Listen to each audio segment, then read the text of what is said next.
चलो okay, let's make a start finally.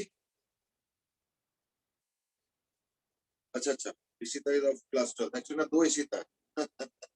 तो मुझे लगा कहीं 11th वाले ना हो. We were discussing on resistivity. तो हमने देखा था कि okay just a second. Okay, तो हमने देखा था कि रेजिस्टिविटी का रीजन क्या होता है ना, ऑपोजिशन. और ऑपोजिशन का रीजन क्या है? ऑपोजिशन का रीजन ये है कि the atoms are there and the electrons are moving, so the atoms are some kind of obstructing the electrons. ठीक है ना? And we also discussed that as the temperature increases, so the vibration of the atoms increases, so the space occupied by the atoms increases, and therefore it leads to larger and larger squeezing of space for the electrons, and therefore there is more opposition, and therefore the resistance increases. Now that's some kind of an explanation for why does resistance increase with temperature. However, just a footnote, I mean, before I move on, that topic is as such over, just a footnote, and that is, in case of semiconductor, the situation is slightly different.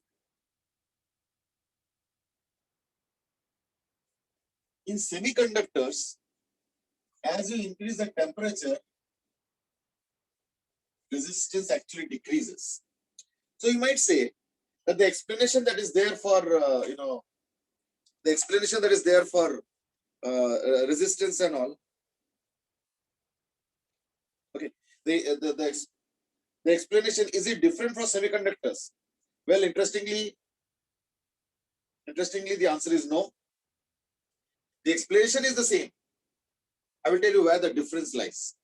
The difference is that another phenomena happens in semiconductors. In semiconductors, the number of electrons available is very low. Is very low. And that's why they're called semiconductors. They're not conductors per se. However, as we increase the temperature, the electron availability, I will repeat, the electron availability exponentially increases. So, as temperature is increased, the electron availability increases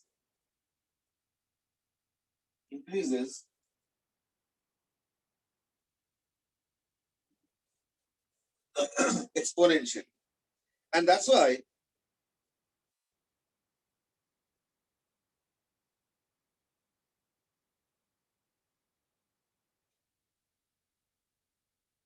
resistance क्यों होता है, एक बार repeat कर दो. Resistance तो मैंने बताया था कि जैसे एटम्स पड़ा हुआ है अपने अपने लैटिस में, इलेक्ट्रॉन जैसे ही चलता है तो उसके बीच में आ जाता है रास्ते में, तो इलेक्ट्रॉन को रोकना पड़ता है, फिर बगल में से निकल के जाता है, फिर कोई और एटम से टकराता है, फिर रुक जाता है.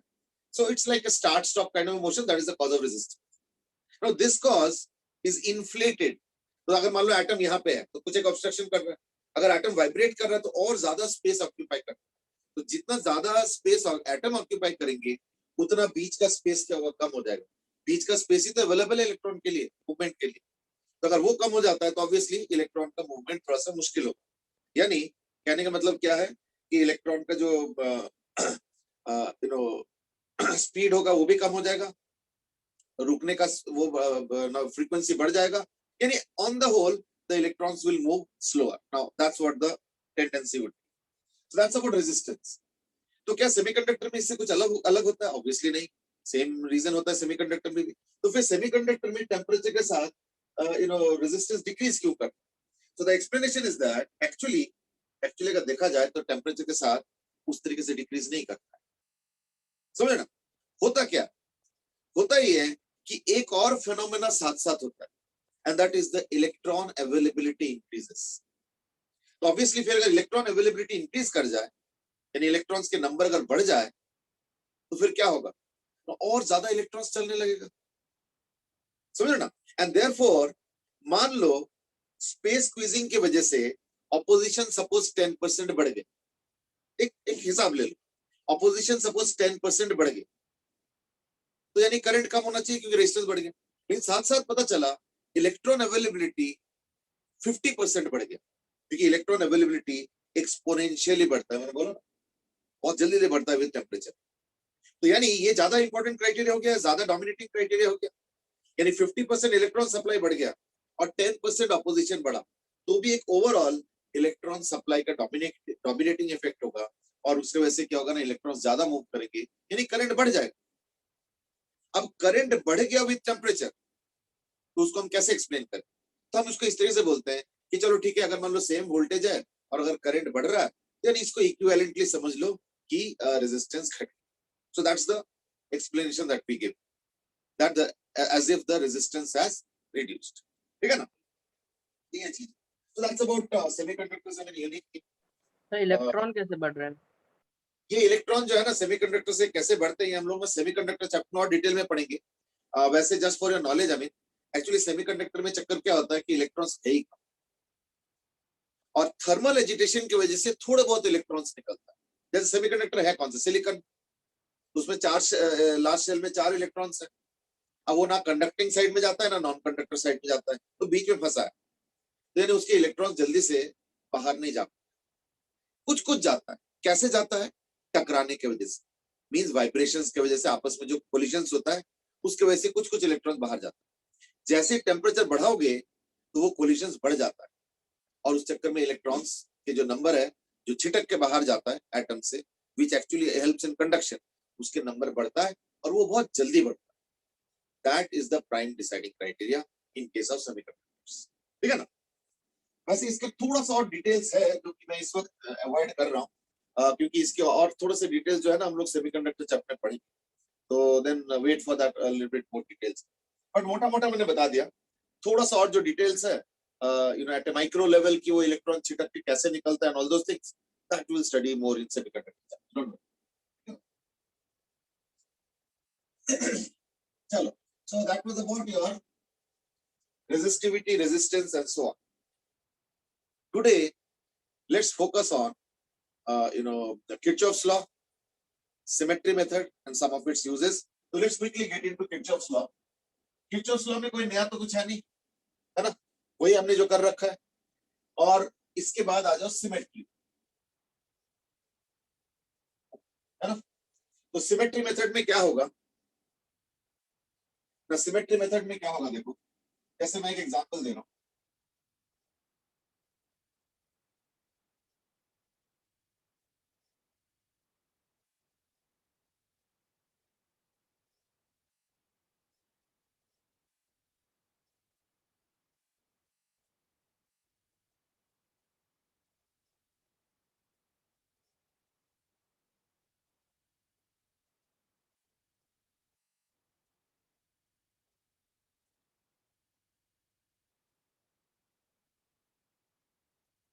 अब जैसे ये सिंपल सा question, suppose all resistors are R each, सारे आर आर आर, ठीक है ना, ये भी आर, ये भी आर, ये भी आर, ये भी आर, सब कुछ आर। तो what will be the equivalent resistance of this? इस टाइप का क्वेश्चन हमने कैपेसिटेंस में भी कर रखा है, इसलिए कोई नया चीज नहीं है। फटाफट सॉल्व, जल्दी कर, this too easy. Dev has now changed the answer to 10 r by 3, so I think 10 r by 3 probably is the correct answer, plus there are so many. तो इसको वही करेंगे, यहाँ से डिटैच, क्यों? क्योंकि ये सिमेट्री है, तो इसका करंट और इसका करंट सेम होगा, तो therefore I can detach and I can detach this also, ठीक है। तो ये 2r और r, तो ये मिलके कितना हो गया, 2/3r। ये 2/3r और r, यानी 2r plus 2r/3, है ना। So this becomes equal to 8r/3, and this also becomes equal to 8r/3। तो 8r/3 और 8r/3 मिलके 4r/3 हो, और साथ में 2r, यानी 2r into 4r/3 by 2r plus 4r/3, ठीक है ना। तो ये कितना आ गया फिर, 3 तो चलो कैंसिल होगा, 4 2 are 8 by 10, यानी that is equal to 4r/5, ठीक है, प्लस 2r।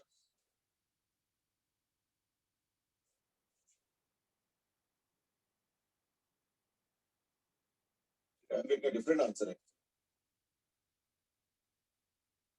ठीक है ना, दैट इज 14r/5। एक्चुअली मैं समझ गया, बहुत लोग ये उन लोगों ने शायद यहीं पे आंसर दे दिया, या आई डोंट नो क्या मिस्टेक हुआ है, ठीक है ना। चलो कोई बात नहीं, तो आई थॉट कि शायद 10R/3 सबका आ रहा है, तो शायद 10R/3 करेक्ट आंसर। अच्छा, इसका मतलब majority is not always right, so democracy is not always correct. चलो एनीवे, तो 2R into 4R/3 करके ये आ गया, और साथ में एक और R ऐड हो जाएगा प्लस 2R, देन क्या होगा finally 14R/5। First correct answer of 14R/5 came from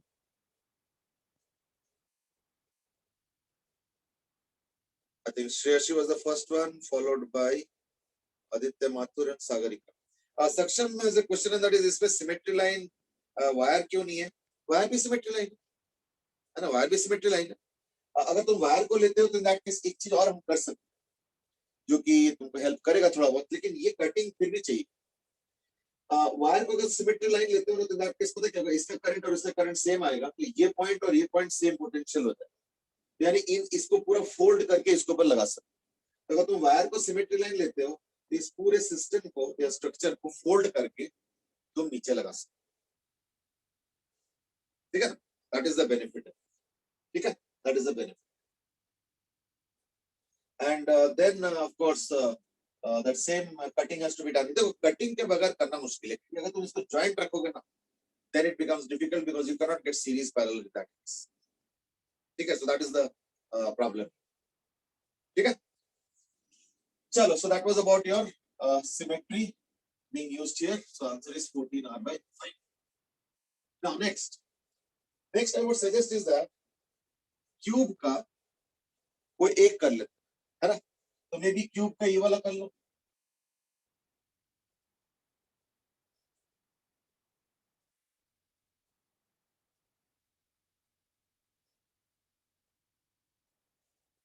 all are as usual R each, and you have to find out the effective resistance of the cube।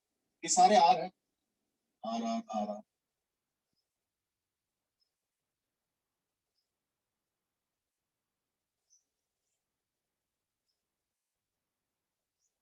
12 resistors।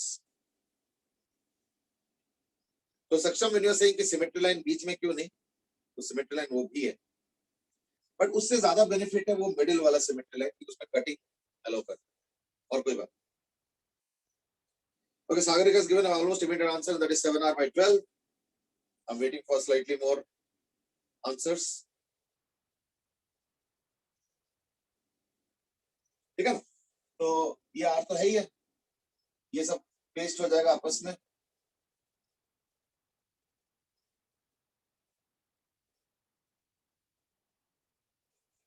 this is how it would। So you have 1 2 3 4 5 6 7 8 9 10 11 12, all the 12 resistors registered now।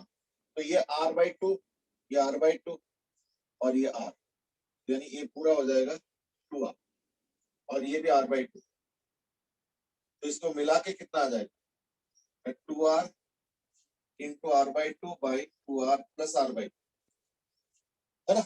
So that will give you R, और ये हो गया 5R, या एक काम करो 2R/5, this is equal to 2R/5, ये भी R/2 R/2, so that's like R, है ना, R plus 2R/5, so that's 7R/5, this will become 7R/5, and then when you do it with parallel R, so you have 7R/5 into R upon 7R/5 plus R,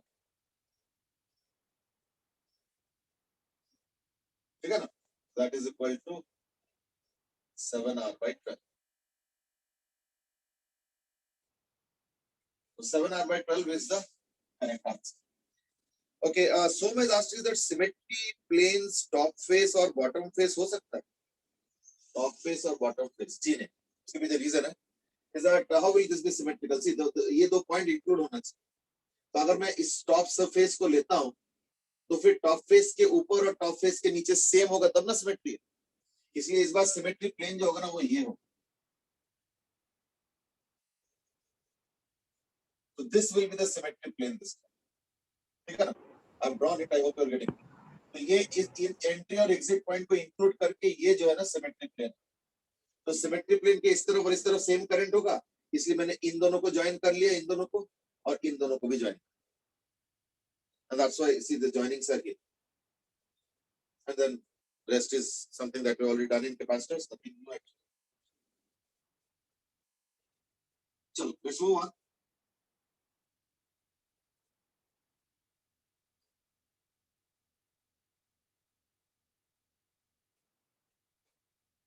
ठीक है, अच्छा एक और मैं दे रहा हूं, that is an infinite grid.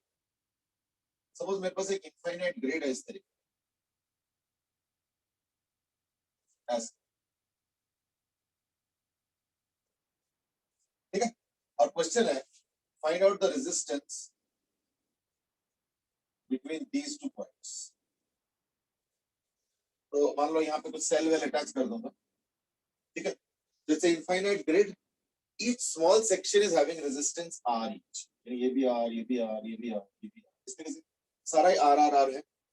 हर छोटे छोटे सेक्शन, ये वाला, ये वाला, ये वाला, ये वाला, हर छोटे छोटे सेक्शन का जो रेजिस्टेंस है वो R है. And you to find out the equivalent resistance between these two points. ये इनफाइनाइट ग्रिड है, ध्यान रखना, ऊपर नीचे चारों तरफ से इंफिनिटी तक ये ग्रिड फैला हुआ, ठीक है. So to find out the equivalent resistance, go ahead quickly.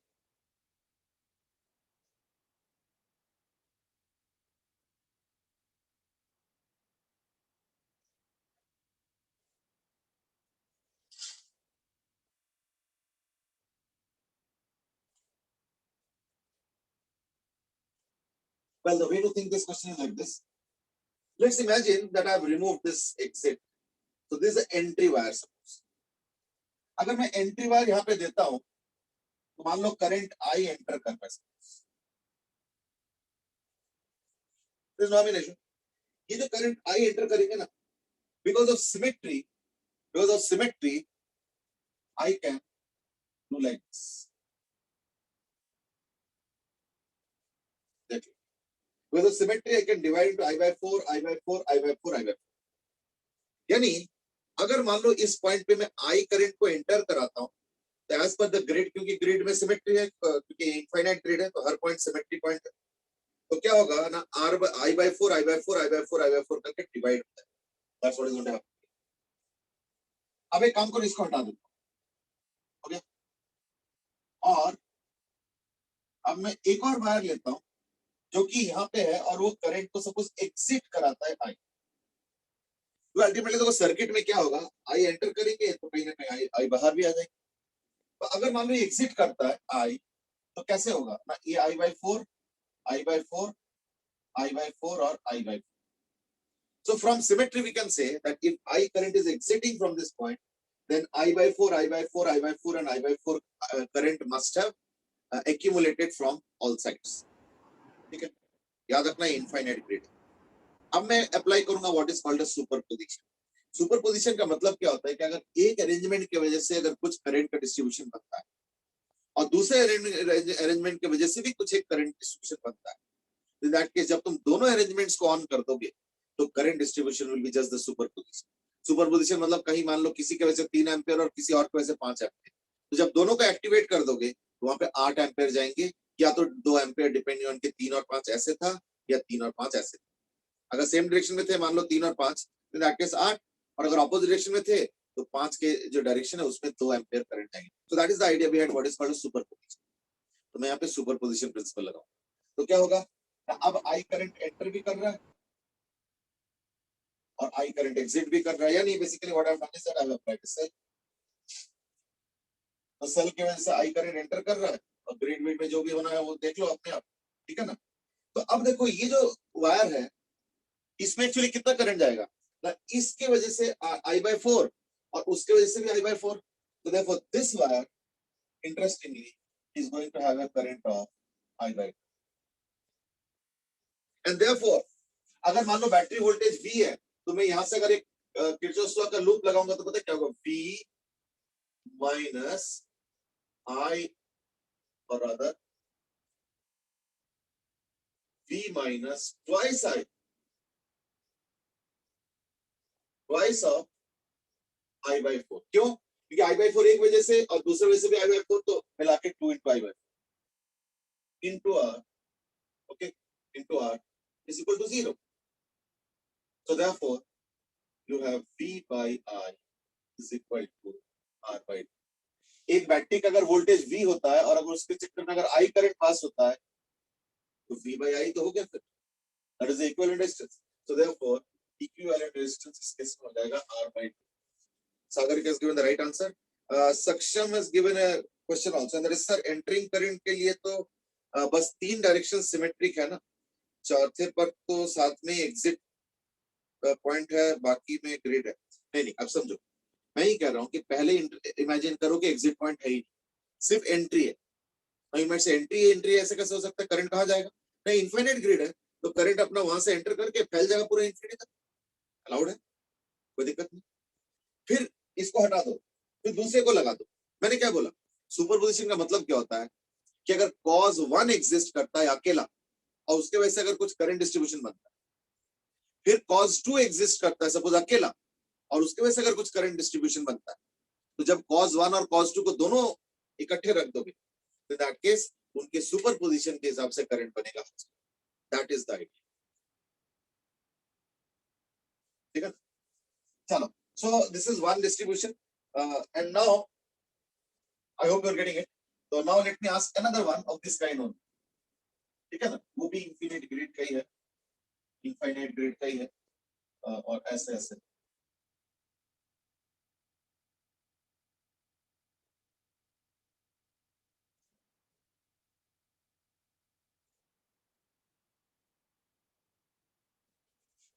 Honestly, difficult to draw to give them the two connecting numbers. और थोड़ा सा hand drawn है तो इसलिए टेढ़ा मेढ़ा हो रहा है. But I hope you're getting the essence of what I'm trying to say. इस तरह से. लेकिन the same question, इस पॉइंट के और इस पॉइंट के बीच में find R equivalent.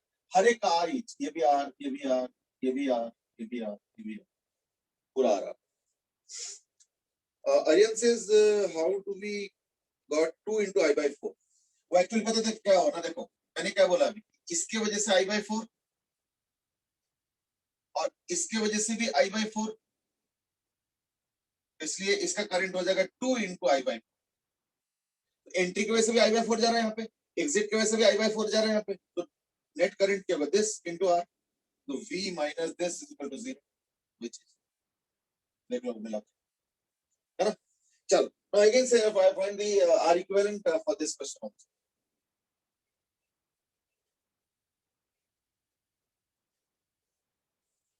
Yes, again समझ में आ गया ना, I by 4 क्यों लिखा 2 into I by 4, मतलब पिछले क्वेश्चन अब तो थोड़ा चेंज हो जाएगा. Of course, this is infinite grid, so like all things will be there. एक ही होगा. अब सारा कुछ तो ड्रॉ करना है,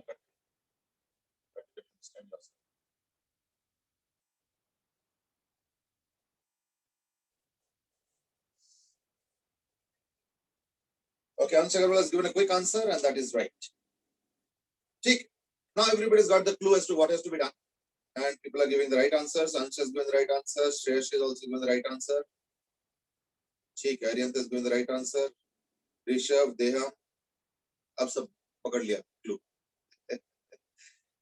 That's right. चलो, good.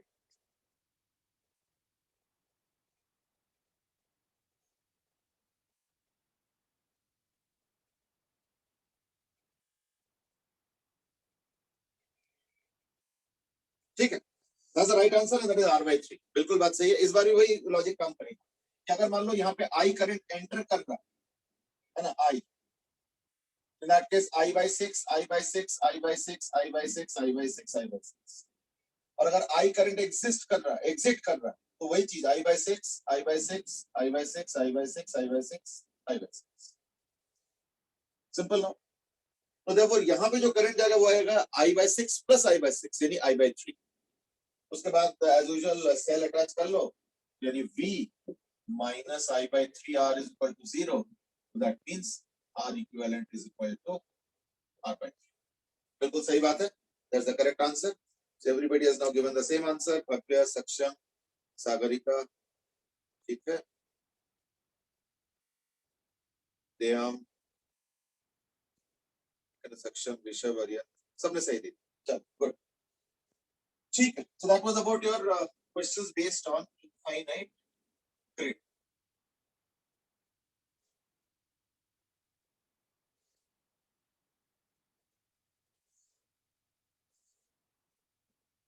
ठीक है. वैसे ना एक इनफाइनाइट क्यूबिकल ग्रिड भी बनता है, समझ ना. वो एक्चुअली 3D बनेगा. It's difficult to draw. I know ऐसे करके कुछ बनेगा. I mean like very difficult to draw. ठीक है. Let me try. फिर उधर भी होगा ऐसे करके. Very difficult to draw. I know. जो भी है कोशिश करता हूँ. इसके अगेंस्ट भी हो सकता है सेम. आई मीन समझ रहे हो ना. ये मतलब बेसिकली कहना ये जो इनफाइनाइट ग्रिड मैंने ड्रॉ किया था इसके जैसे एक और सामने लेके आ जाओ. फिर एक और सामने, एक और सामने, एक और सामने, और फिर उनके की पॉइंट्स को जोड़ भी. Are you getting what I'm trying to say? Cubical grid, infinite cubical grid. ठीक है. समझ में आ रहा है ना. मतलब एक ऐसे है, इसके ठीक सामने एक और, इसके ठीक सामने एक और, इसके ठीक सामने एक और, एक और ठीक सामने, सारा सिमेट्रिकल और वो सारे जॉइंट भी है. तो ऐसे मतलब जेड एक्सिस के अलोंग भी वायर्स है. मैं थोड़ा बहुत कोशिश कर रहा हूँ इसको ड्रॉ करने के लिए, but I not going to turn out to very good drawing. कि है ना, इट्स नॉट सो इजी. क्योंकि बहुत कंजेस्टेड होता है. Like you get a feel yourself. ऐसे केस में भी आर इक्विवेलेंट बता. फिर क्या होगा.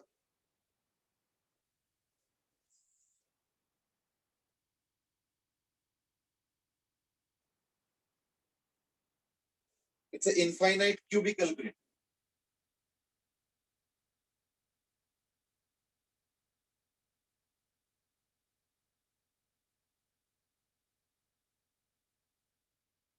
नहीं एडजेसेंट पॉइंट्स. कोई सा भी एडजेसेंट पॉइंट जैसे ये और एक ये एडजेसेंट पॉइंट मतलब 3D पॉइंट्स है. तो एक ऐसे पॉइंट ले लो, एक ऐसे पॉइंट लो, मिल जाएगा. You can understand yourself. I don't think that's a problem. They have asked कौन से पॉइंट्स के बीच एनी टू एडजेसेंट पॉइंट्स. अब तो 3D आ गया ना.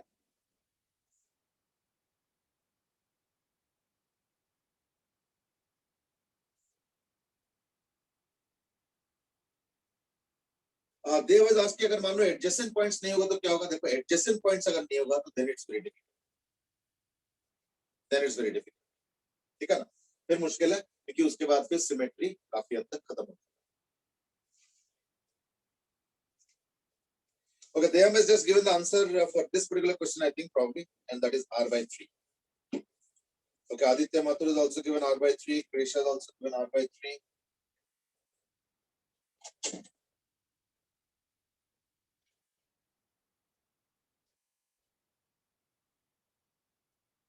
ठीक है. r by 3 is right. Actually क्या होगा कि अगर क्यूबिकल ग्रिड होगा ना तो क्या होगा ना, एक तो ये करंट जाएगा, ये करंट जाएगा, ये करंट जाएगा, ये करंट जाएगा, एक ऊपर करंट जाएगा और एक नीचे भी करंट है. So the current will actually get divided into I by 6. तो है ना. I hope you are getting what I am trying to say. है ना. तो चार तो ऐसे हो गया. तो एक प्लेन पे जो चार है वो तो है ही है, और प्लेन के ऊपर भी एक है, एक इधर भी है. तो I by 6 हो. ठीक है ना. ये डिस्ट्रीब्यूशन बनेगा वहां. और अगर एडजेसेंट पॉइंट देखोगे तो वो भी I by 6. तो यानी 2I by 6 यानी I by 3. यानी V minus 2I by 6 into R is equal to 0. तो यानी R equivalent हो गया equal to R by 3. That will be for the cubical grid. ठीक है ना. देख लो. चलो. So these are some symmetry elements which can be used to find out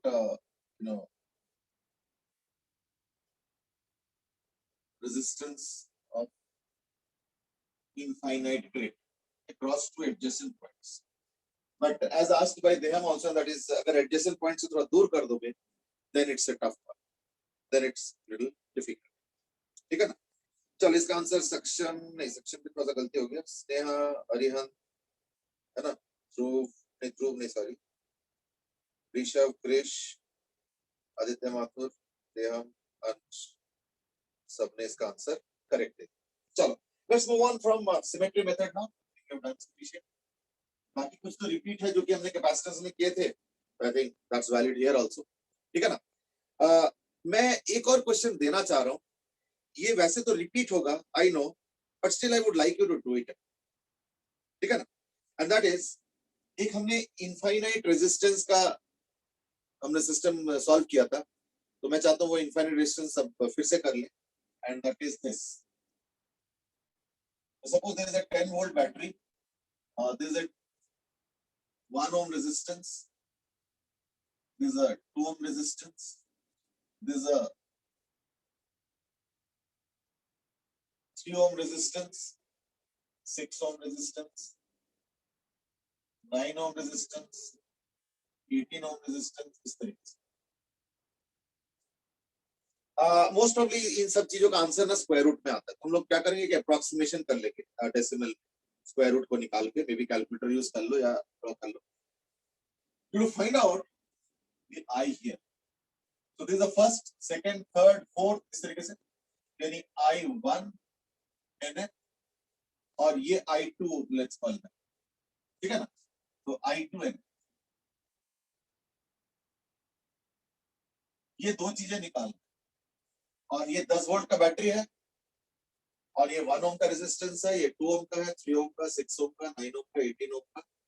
तो ऐसे करके nth रेजिस्टेंस में करंट निकालना है। तो लाइक इस टाइप के क्वेश्चन हमने ना कैपेसिटेंस में चार्ज के लिए किया, तो therefore it's not a very entirely new effort, it's something that you are already tuned to, तो therefore ज्यादा टाइम नहीं लगना चाहिए, थोड़ा बहुत कैलकुलेटर यूज कर लो, क्योंकि कैलकुलेटर के बगैर जो है रूट वूट नहीं आएगा मेरे ख्याल से। क्योंकि मैंने कोई सोच समझ के वैल्यूज तो दिया नहीं कि एकदम स्क्वायर रूट का खत्म हो जाए और अच्छा सा वैल्यू आ जाए, आई डोंट नो, जस्ट गेसिंग। तो go ahead, find out the current in the nth wing of the horizontal row and nth wing of the vertical, ठीक है। go ahead, rolling, let me also start doing, maybe we can tally it some point। तो अगर इसका x मानता हूं तो मैं ये हो जाएगा 1 2 and 3x, if this is let's say x, ठीक है। तो इन दोनों का क्या होगा, पैरेलल में है, 2 into 3x by 2 plus 3x, यानी 2 into 3x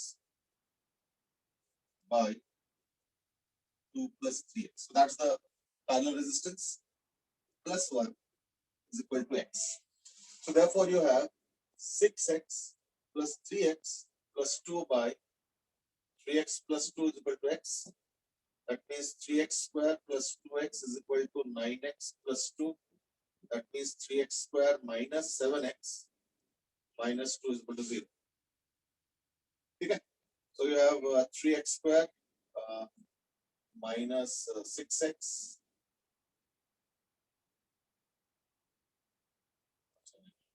ये तो वही वाला हो, ठीक है ना। so like can't help it, तो ये मिल टर्म तो होगा नहीं, so x equal to minus b plus minus, तो माइनस वाला तो होगा नहीं, b square that is 49 minus 4ac plus 24 by 2a 23, that's equal to around approximately क्या है 7 और 60 73, like 7 plus root 73 by 6, this is what you get, ठीक है ना। और रूट 73 को क्या लिया जाए, आई थिंक 8.5 के आसपास कुछ ऐसी है ना, 8.4 लेंगे, 8.4 लेने का फायदा क्या है ना, 15.4 में कोई फायदा नहीं, 8.6 लेंगे, 8.6 भी नहीं होगा वैसे, 73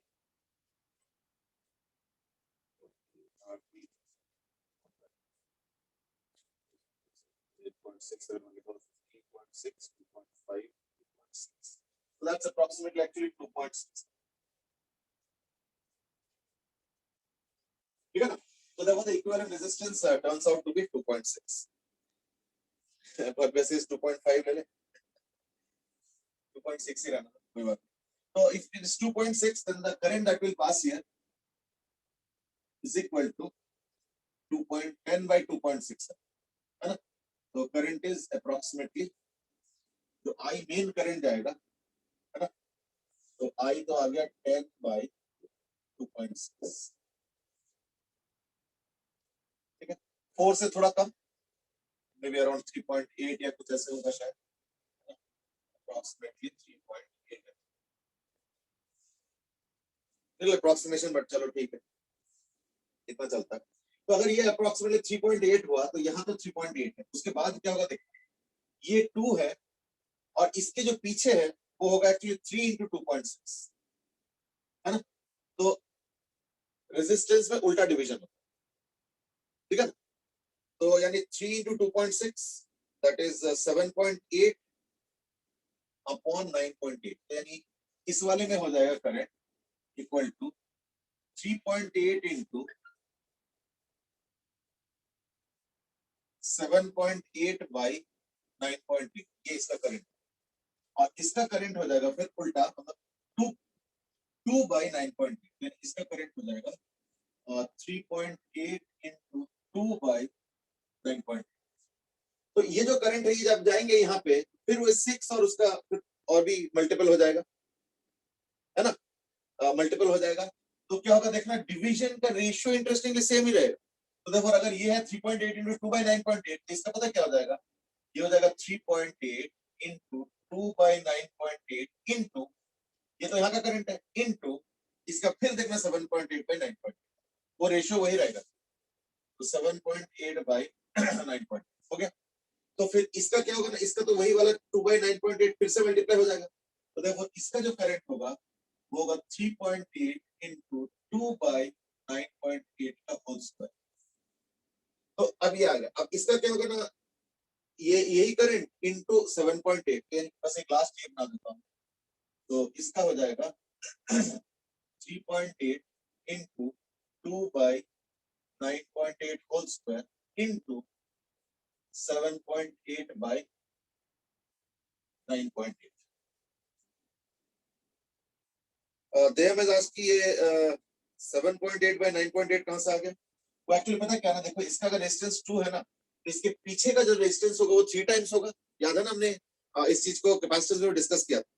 एक चीज मैं और बता देता हूँ इस दैट, अगर मान लो कुछ रेजिस्टेंस सीरीज में है, सब R1 R2 R3 इस तरीके से, और इसका मान लो है R इक्विवेलेंट। अब मैं एक काम करता हूँ, एक और बनाता हूँ, इसमें NR1 NR2 है ना, NR3 अगर मैं करता हूँ तो इसका इक्विवेलेंट होगा N इंटू R इक्विवेलेंट। तो यानी अगर कुछ रेजिस्टेंस सीरीज में है और सबको n टाइम्स कर दो तो इक्विवेलेंट भी n टाइम्स होगा। ये तो खैर आसान है, डायरेक्ट है, लॉजिकल लगता है, सिंपल। ये इंटरेस्टिंगली पैरेलल में भी वैलिड है। ये चीज हम लोग याद करके देखो, कैपेसिटर में डिस्कस किया था कि सीरीज हो या पैरेलल, अगर मान लो तुम ओरिजिनल नेटवर्क को, ध्यान से सुनना, अगर तुम ओरिजिनल नेटवर्क को n टाइम्स मल्टीप्लाई करके अगर नया नेटवर्क बनाओगे तो उस नया नेटवर्क का रेजिस्टेंस या इक्विवेलेंट रेजिस्टेंस ओरिजिनल का n टाइम्स होगा। ये पैरेलल में भी इंटरेस्टिंगली वैलिड। वो कई बार लगता है कि पैरेलल में तो उल्टा है क्योंकि 1 अपॉन r वाला है, देयरफॉर उल्टा हो जाएगा, यानी 1 बाय n टाइम्स हो जाएगा। ऐसे नहीं होता, उसमें भी 1 अपॉन r में 1 बाय n टाइम्स होता है, नो डाउट, बट जब तुम r इक्विवेलेंट को तो निकालोगे तो पलटोगे भी ना, तो n फिर वापस ऊपर आ जाता है। यानी अभी खुद ही ट्राई करके देख लेना। I mean you know, I mean, like let's say 1 by R equivalent is equal to 1 by R1 plus 1 by R2 इस तरीके से। तो 1 by R equivalent dash क्या होगा? 1 by N R1 plus 1 by N R2। तो 1 by N common लेके तो यही आ रहा है 1 upon R। तो फिर जब पलटोगे तो यही N N जो नीचे है ना, ये सब ऊपर चला जाए। तो therefore सीरीज हो या पैरेलल, अगर तुम एक एक रेजिस्टेंस को पकड़ के n टाइम्स से रिप्लेस करोगे, it will always become n times of the original value। ठीक है? तो therefore अगर इसका रेजिस्टेंस अगर 2.6 आया, इस पूरे का रेजिस्टेंस अगर इक्विवेलेंट 2.6 आया, तो अगर इसको छोड़ के इसका आगे देखोगे तो आएगा 2.6 into 3, कि हर रेजिस्टेंस देखो 3 टाइम्स बढ़ता जा रहा है। तो दैट इज व्हाट 7.8, है ना। तो यानी अब क्या हो गया ना, 7.8 इधर है और 2 इधर है, तो 2 और 7.8 पैरेलल में आ, तो 2 वाले में जाएगा 7.8 by 9.8 और जो इसके पीछे वाले में जाएंगे वो जाएगा 2 by 9.8। अब तो आई थिंक सीक्वेंस पकड़ में आ गया होगा, ठीक है ना। तो फाइनली एक काम करो, I think I have given sufficient clue for you to understand. तो मुझे आप बताओ I1 का nth वैल्यू क्या लिखोगे और I2 का nth वैल्यू क्या लिखोगे? जल्दी लिख के देखो। I1 का nth वैल्यू और I2 का nth वैल्यू।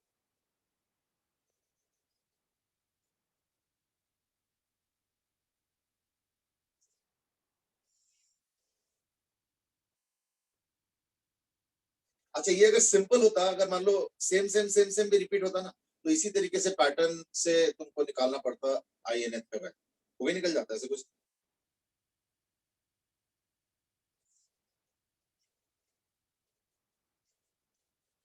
तो आई वन को तो आई थिंक अब पकड़ में आ गया होगा, देख के पता चल रहा होगा, पहला वाला, दूसरा वाला, फिर तीसरा वाला, है ना? तो यानी equal to 3.8 into 2 by 9.8 the power n minus. ठीक है, whoever has given the right answer, देहम, आर्यन, अब सब लोग सही आंसर दिया, इसके पहले नहीं दिए।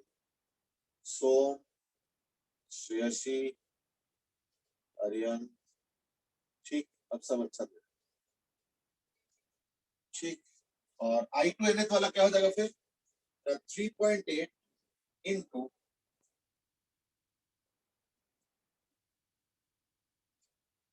2 by 9.8 to the power n minus 1, ये साथ में एक और चीज मल्टीप्लाई होगा, दैट इज 7.8 बाई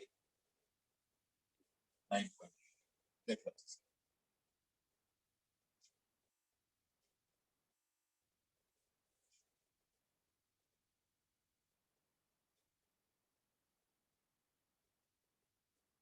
ठीक, श्रेयसी अब I2 का भी आंसर सही थे।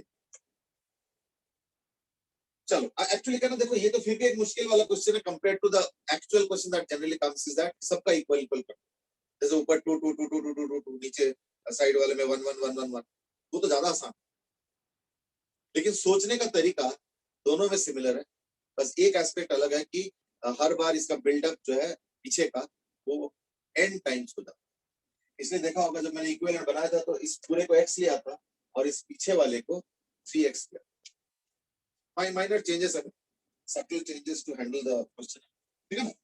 चलो लेट्स मूव ऑन।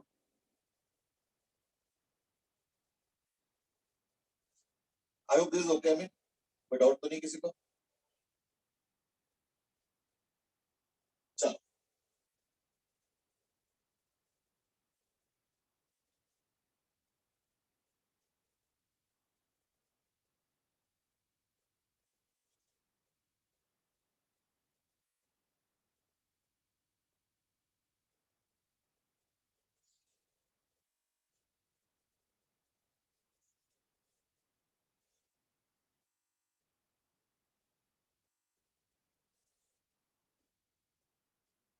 चलो, so that was about your infinite grid symmetry method and so on, right? Let's now move on to something else, and that is on heating effect of current. We know that the power produced is equal to I square R. How do we do it? Through a resistor, if you look at the current passing in and the voltage. So if let's say charge that is passing is suppose delta Q, so then the work done is delta Q into V. That's the work done. So the power will be delta W by delta T. So P will be equal to delta W by delta T. Delta W is, let's say, if delta Q charge is moving, okay, through a resistor. So delta Q into V. V is the voltage of the resistor, and this delta T is there, so that will be equal to VI. And then VI can of course be written as V square by R or equal to I square.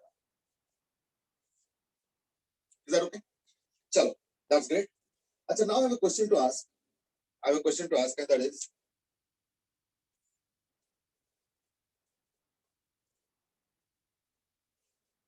you know, this question interestingly has now become irrelevant. लेकिन अभी भी exam में आते रहते। जैसे अगर आज हम अपने घरों में देखते हैं तो देखना बहुत मुश्किल से किसी के घर में आजकल बल्ब, जनरली आप बल्ब बोलते हैं हम लोग एलईडी बल्ब वगैरह इस टाइप की चीजें मीन करते हैं, ठीक है ना? बट स्टिल यू नो एक पुराने जमाने का एक प्रेस्टिजियल ऑर्गन टाइप का ही है, that is a bulb. Bulb आजकल देखो यूज करते ही है ना, सब रिप्लेस हो गया by initially by tube lights, है ना, वो CFL, and now by LEDs. अब LEDs के अंदर भी अब नए नए आने लगे, ग्रीन LED, तो ये LED, तो बायो LED वगैरह वगैरह. एक्चुअली उसका पीछे रीजन है is that LED by nature is slightly poisonous. क्यों? क्योंकि बहुत सारे LEDs में ना आर्सेनिक यूज करते हैं और आर्सेनिक हमारे लिए बहुत पॉइजनस होता है. तो देयरफॉर कई बार हम लोग थोड़ा इरेस्पॉन्सिबली इलेक्ट्रॉनिक वेस्ट को डिस्पोज करते हैं. Now that's not a very good thing to do. जैसे हम लोग क्या करते हैं, पेन ड्राइव खराब हो गया फेंक देते हैं, कबाड़ी वाले को दे देते हैं. कबाड़ी वाला does not know the value of those, so like they just dispose them. और उसमें एक नुकसान क्या होता है कि जितने भी सेमीकंडक्टर्स है, खास करके जहाँ पे आर्सेनिक यूज हो, तो वो हम लोग डंप कर देते हैं, तो कहीं डंप यार्ड में जमा हो जाएगा. फिर बारिश होंगे तो बारिश का पानी धीरे धीरे उस सेमीकंडक्टर को टच करेंगे कहीं ना कहीं, आज ना हो तो कल, ना तो परसों, जब डीके कर जाएगा. और उसके अंदर कई बार आर्सेनिक होता है. That arsenic will dissolve in the water and then go to the water table. तो इट्स वेरी डेंजरस एक्चुअली. और इंडिया में कम से कम ऐसे 8-10 डिस्ट्रिक्ट्स ऑलरेडी हो चुके हैं जहाँ पे arsenic poison has reached beyond safe limits. और I am from West Bengal, अभी तो वेस्ट बंगाल में ही 2-3 डिस्ट्रिक्ट्स ऐसे हैं जाने जहाँ पे पानी के जो वाटर टेबल है, जो नॉर्मल पानी पीने वाला वाटर टेबल वाला पानी है, उसमें आर्सेनिक पहुंच. और ऐसे कई विलेजेस है जिनको तो ये सब नहीं पता ना आर्सेनिक पॉइजनिंग क्या है ना, ऑल दोस थिंग्स. तो कई विलेजेस ऐसे हैं जहाँ पे ऑलमोस्ट पूरे विलेज में सबकी कुछ ना कुछ स्किन डिजीज. और आर्सेनिक पॉइजन से जो स्किन डिजीज होता है ना, वो जल्दी ठीक भी नहीं होता. Like it will take 2 years to heal, है ना, 6 months to heal, something like that. और वो भी अगर तुम आर्सेनिक पॉइजन से एक्सपोजर बंद करो, और अगर कंटिन्यूअस एक्सपोजर हो रहा है तो that skin disease will almost remain for ever. So that's how what is bad for our, as far as arsenic poisoning is concerned. और हम लोग भी अपने इलेक्ट्रॉनिक वेस्ट को ऐसे ही डंप कर देते हैं. इलेक्ट्रॉनिक वेस्ट कायदे से सिग्रीगेट होना चाहिए और उसके अपने तरीके होना चाहिए. But anyway, we are a poor country, so a lot of things are always in the mind, but never gets done because of maybe financial reasons or you can say economic reasons. ठीक है ना? चलो, can't help अभी. ठीक है ना? तो मैं जो कह रहा था इज दैट तो जो आज के दिन में बल्ब वो रिप्लेस हो गया बाय LED. और एडवर्टाइजमेंट वगैरह इतना आ जाता है. अभी एडवर्टाइजमेंट तो धमकी देते हैं आजकल, है ना. वो एक एडवर्टाइजमेंट नहीं आता था कि मैं तुम्हारे बैंक में अकाउंट नहीं खोलूंगा. क्यों? तुम क्या बचत करो? तुमने तो अभी तक अपने ऑफिस में जो बल्ब है वो बल्ब ही रखा है, LED नहीं लगाया, वो भी सिस का LED. है या नहीं? So therefore it's almost like a threat कि तुम अगर इस LED को रिप्लेस नहीं करोगे बाय सिस का LED, तो मैं तुम्हारे बैंक में अकाउंट ही नहीं खोलूंगा. क्यों? क्योंकि मुझे तुम पे भरोसा ही नहीं होगा कि तुम सेविंग्स कर सकते हो, क्योंकि सिस का LED से सेविंग्स होता है. तो तुम अगर अपना सेविंग्स कर पाओगे तभी ना मैं अपना पैसे को लेकर भरोसा करूंगा कि हाँ तुम उससे सेविंग्स करके मुझे कुछ रिटर्न्स भी दो, है ना. I don't know how to build all those connections. Advertisement agencies के काम ही यही होता है, to bring lot of weird things in somehow into common. चलो खैर, एनीवे, तो मैं एक्चुअली एक सवाल पूछना चाहता हूं. Is that I don't know how many you have really seen a bulb, but just to inform you, देखना जब बल्ब खरीदोगे, चलो कभी ना भी खरीदो, कभी मौका मिल जाए लॉकडाउन वगैरह खुलने के बाद, तो जस्ट एक देखने के लिए चले जाना इलेक्ट्रिक के दुकान में कि बल्ब क्या है. I am sure you must have seen, I mean, but जब by chance if you have not seen that, just तो देखना बल्ब ऐसे होगा, एक चीज इसके अंदर ऐसे करके ये होता है, ऐसे करके होता है. और there will be something printed, जैसे मान लो लिखा है 60 watt. Now what do you mean by 60 watt bulb? Now you might say it's so easy to answer. It's not as easy to answer as you are thinking. इसलिए मेरा सवाल है कि जब मैं एक बल्ब खरीदता हूं तो मैंने दुकान में जाके बोला मुझे ना 60 watt बल्ब दे दो. तो ये 60 watt का मतलब क्या? Please explain. Yes, anybody? और इतना ऑब्वियस भी नहीं है. अगर सोच रहे हो ना 60 watt का क्या होता है, अभी बता दूंगा, बता दो, लेकिन इतना ऑब्वियस नहीं है. मैं देखता हूँ आंसर्स क्या दे रहे हो, उससे पता चलेगा. Okay, one answer has come and that is correct. Okay, Saksham, you are giving a very diffused answer. Sanya, you are right. Okay, Aryant, you are using a technical word and that is rated power. Now, what do you mean by rated power?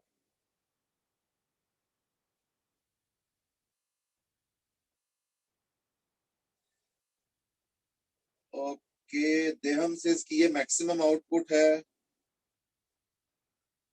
अंश says की home supply में, okay, देव says की 60 joule energy लेंगे 1 second में, Aryan says power that they tell bulb will give. Okay, these are diffused answers. I already told who were correct. Shreyashi gave the correct answer. Sanya gave the correct answer. Now, this is interesting. Aditya has given a good answer and a correct answer, a more general answer. Jasraj, you are right. Arjun, no. Deham, no. Ansh, you are right. Dev, no. Dev Devati, you are not right. Rishabh is correct. Okay, Bhavesh says it can give up to 60 watt power. No, that's not the case. Let me explain now. 4-5 correct answers did come and 4-5 wrong answers also did come. तो जरा इसको समझा जाए. पहली बात तो इस 60 वाट का कोई सैंक्टिटी नहीं है. इस 60 वाट का कोई सैंक्टिटी नहीं है. 60 वाट बल्ब 40 वाट भी दे सकता है और 70 वाट भी दे सकता है. हाँ, एक चीज जरूर है कि अगर बाई चांस मान लो 60 वाट लेट्स से 70 वाट दे रहा है, what do mean? That means the total heat and light energy will be 70. It's not light energy alone. यानी power consumed by the bulb will be 70 watt. अब consume जो किया उसमें से कौन सा पार्ट हीट में जाएंगे, कौन सा पार्ट लाइट में जाएंगे, I don't know. लाइट का फ्रैक्शन तो खैर कम ही होता है. तो therefore एक बल्ब, अगर तुम एक 100 वाट का बल्ब देखते हो और अगर एक 15 या 20 वाट का एलईडी बल्ब देखते हो जो आजकल यूज करते हैं हम लोग, देखना लगभग सिमिलर लाइट दिखेगा. यानी एक को ऑन करके दूसरे को ऑफ करो और फिर दूसरे को ऑफ करके पहले वाले को ऑन करो, तो तुमको ज्यादा फर्क नहीं पता चलेगा. एक 100 वाट का बल्ब और एक करीब करीब 15 से 20 वाट के, मतलब बीच का कोई वैल्यू ले लो का LED. But sir 18 watt LED और कहां 100 वाट बल्ब, ये बराबर कैसे हो सकता है? Actually see, it's not a question of equal, it is just that इस 60 वाट का कोई सैंक्टिटी नहीं, 60 वाट का कोई फिक्सिटी नहीं. ये क्या है फिर? This is called as rated power. और इंडियन कंटेक्स्ट में अगर तुम 60 वाट बल्ब खरीद रहे हो तो that means it will give 60 वाट और other it will consume 60 watt power, which of course means 60 joule per second, है ना? If connected to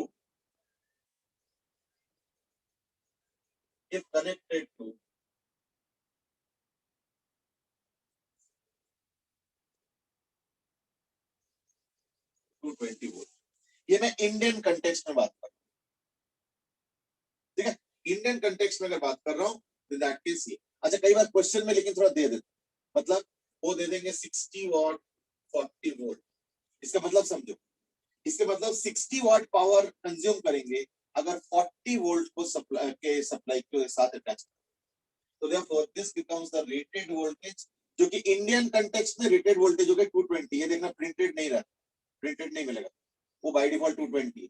तो therefore this is called as the rated power and this is called as the rated voltage.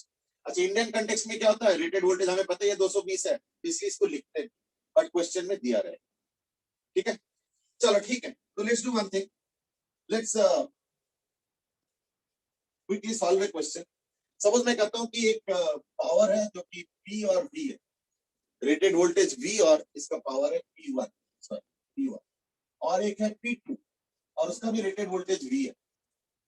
अब अगर मान लो इन दोनों को series में हम अगर लगाएंगे विद रेटेड वोल्टेज V, तो क्या पावर आएगा? और अगर मैं इन दोनों को पैरेलल में लगाता हूं विद रेटेड वोल्टेज V, तो क्या पावर आएगा? That is a question. Go ahead.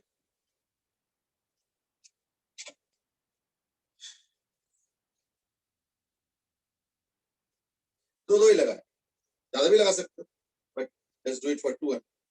तो क्वेश्चन इज दैट अगर मान लो दो बल्ब्स में लेता हूं, एक का रेटेड पावर P1, एक का रेटेड पावर P2 और दोनों का रेटेड वोल्टेज V है, ईच है. तो एक बार सीरीज में लगाता हूं सेम वोल्टेज, पैरेलल में लगाता हूं सेम वोल्टेज, तो क्या पावर आउटपुट आएगा? एक एक केस.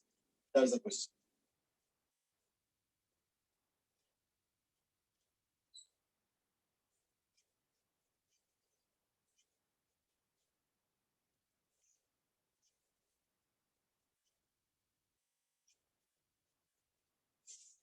ठीक है,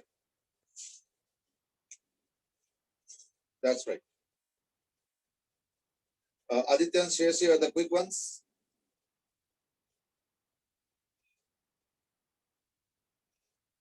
दोनों ही correct, obviously that's an easy question to answer.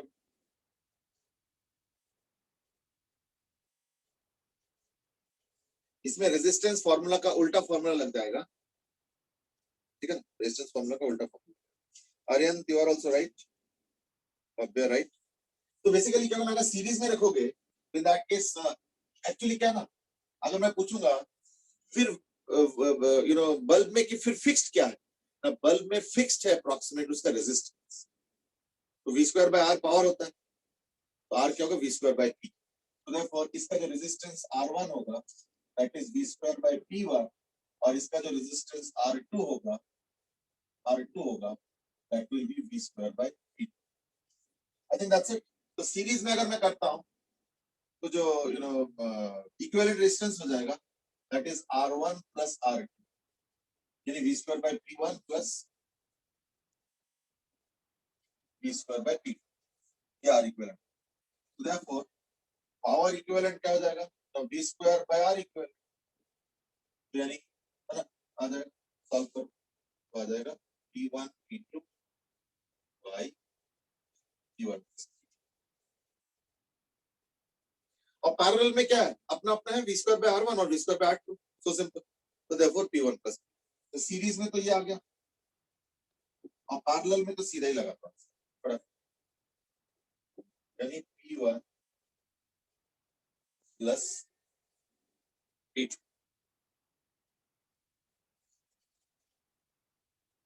ठीक है, so that's about your series and parallel, right? Okay, I hope you got a sense of what exactly the bulb is. अब इसके ऊपर ना इंटरेस्टिंगली यू नो लास्ट के अगर तुम 10 साल में देखोगे तो कम से कम 3-4 क्वेश्चन आए हुए बल्ब के ऊपर, कि बल्ब को ऐसे अरेंज कर दिया, ऐसे अरेंज कर दिया। Fundamentally bulb is nothing but a resistance, बस। और वो चीज ध्यान में रखते हो तुम जो मर्जी, हार्डली मैटर्स, फाइन। चलो अब मैं एक और क्वेश्चन पूछना चाहूंगा इसी हीटिंग इफेक्ट के ऊपर, and that is unfortunately we are running out of time, but कोई बात नहीं, मैं क्वेश्चन पूछ लेता हूँ, maybe we can discuss tomorrow. I mean suppose मैं एक काम करता हूँ, मेरे पास कुछ मास ऑफ वाटर है m1 और एक और मास ऑफ वाटर है m2, ठीक है, और यहाँ पे एक हीटिंग कॉइल है, राइट, और जो कि टाइम लगाता है t1 when connected to v volt, कोई सेम v वोल्ट से कनेक्ट करो तो t1 टाइम, और एक और हीटिंग कॉइल है, अगर उसको कनेक्ट करते हो v वोल्ट से तो टाइम लगता है t, किस चीज के लिए, फॉर थीटा डिग्री, ये सेम दोनों ही वाटर है, और theta degree rise in temperature, यानी m1 अमाउंट ऑफ वाटर है, तो उसके v वोल्ट से अगर कोई कोई कॉइल है, मतलब हीटर है तो उस पे t1 टाइम लगता है, और m2 मास के लिए t2 टाइम लगता है, theta degree rise in temperature. अब मैं क्या करता हूँ, दोनों को मिक्स कर देता हूँ, तो it becomes m1 plus m2, और वो हीटिंग कॉइल ऐसे ही v वोल्ट का ऐसे लगा, तो कितना टाइम लगेगा for theta degree rise now, that is the question. ठीक है, so the question is that कि ये दोनों हीटर में अब यूज कर रहा हूँ, अब m1 और m2 है, इसका टाइम t1 लगता है, इसका t2 लगता है, टाइम अलग, और अब मैं उन दोनों मासेस को कंबाइन करके m1 प्लस m2 कर देता हूँ, और वोल्टेज वही यूज कर, वोल्टेज में कोई चेंज नहीं। ठीक है, अब तुमको बताना है कितना टाइम लगेगा, तो how much time will it take,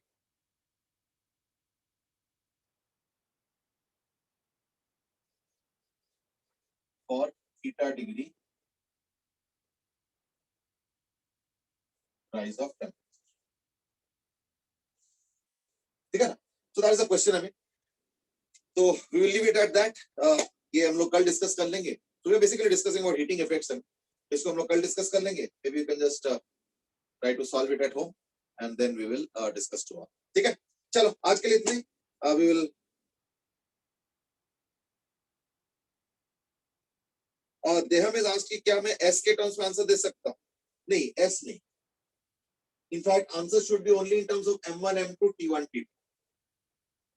actually बाकी का जरूरत नहीं पड़ेगा. देखो V वगैरह तो दिया, मतलब see you have to give the answer only in terms of the given this thing.